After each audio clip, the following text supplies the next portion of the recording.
Well, I became a Christian when I was 18 years old in 1981, and I went to a church that decided to have a non-accredited Bible school. So after only a year and a half of college, I quit college and went to the Bible school.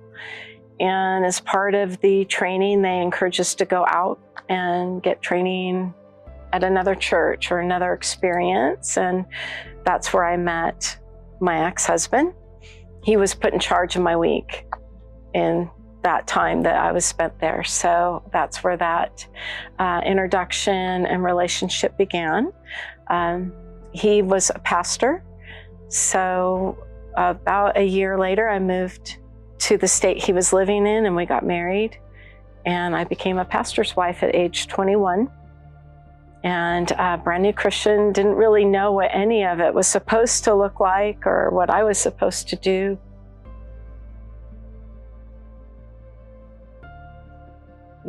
It was after we got home from our honeymoon, about 2 days later, that I had asked him a question in our apartment, and he turned with this steely look on his face, and his answer was so cruel and hateful. And I remember walking into the other room and thinking, that man hates me. And I didn't know what to think of that. So I internalized that. There must be something wrong with me. I must be failing in some way. I must not be pretty enough or thin enough or gifted enough. And so that began that journey of me trying to correct myself all the time for his disappointment in me.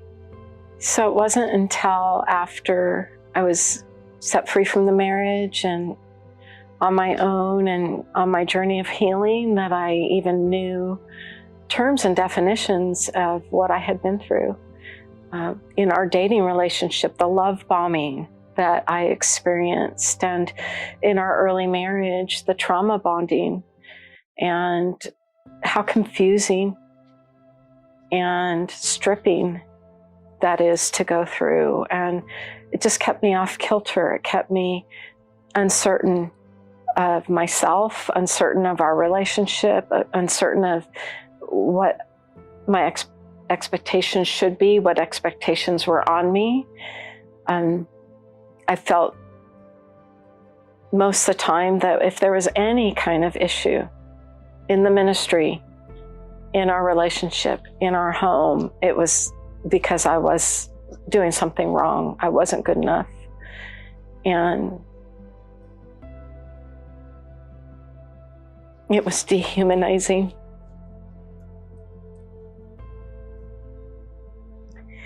And not safe to feel that way. And the shame that I took on with that caused me to be further isolated.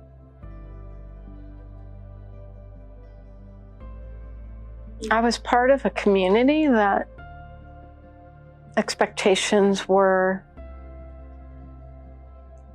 marriage was above everything. You know, it wasn't the people in the relationship that were important. It was that marriage was important to God, and therefore, at all costs, you stay in your marriage.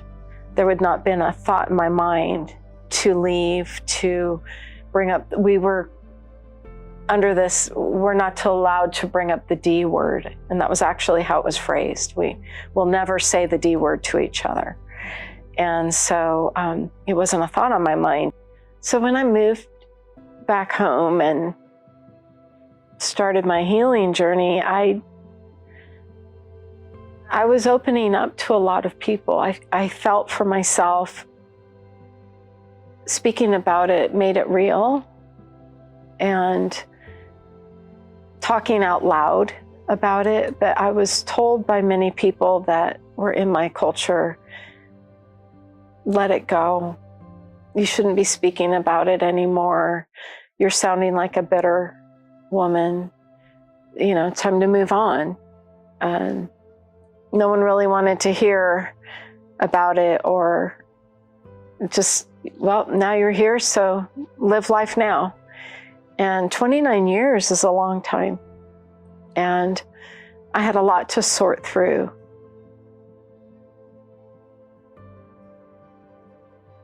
one day I was at lunch with a friend, and she said to me, "Have you ever heard of the MEND Project?"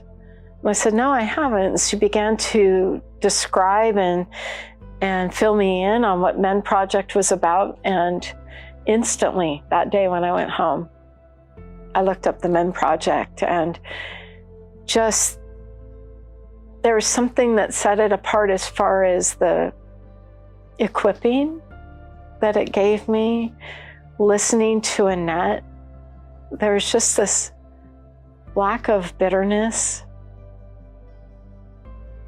a confidence in the information and the knowledge that she had to describe these type of abusive relationships and what they look like, and her story, and how important it was for me to hear her story and others' testimonies that I found on the site. And then most importantly were the definitions.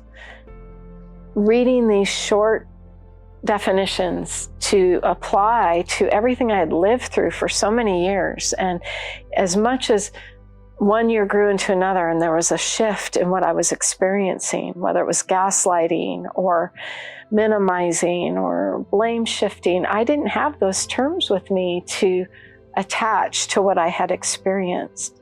So I had stories that were exhausting, and sometimes I didn't want to bring them up. And I would meet with other women and we would compare stories, and I would go home exhausted and wondering if anything was really helpful. And with the MEND Project, we were able to pull away from our names and stories and talk about behavior and put definition on it, and take away that constant inner doubt that it still was my fault or he still deserved it. And to identify it for what it is. And it just set me free further, and it launched me into the ability to help other people that have been through vastly different or similar abusive relationships. And they didn't have to look like mine anymore for us to be able to discuss them and to point to the training and the information and that community that MEND has offered has been life-changing.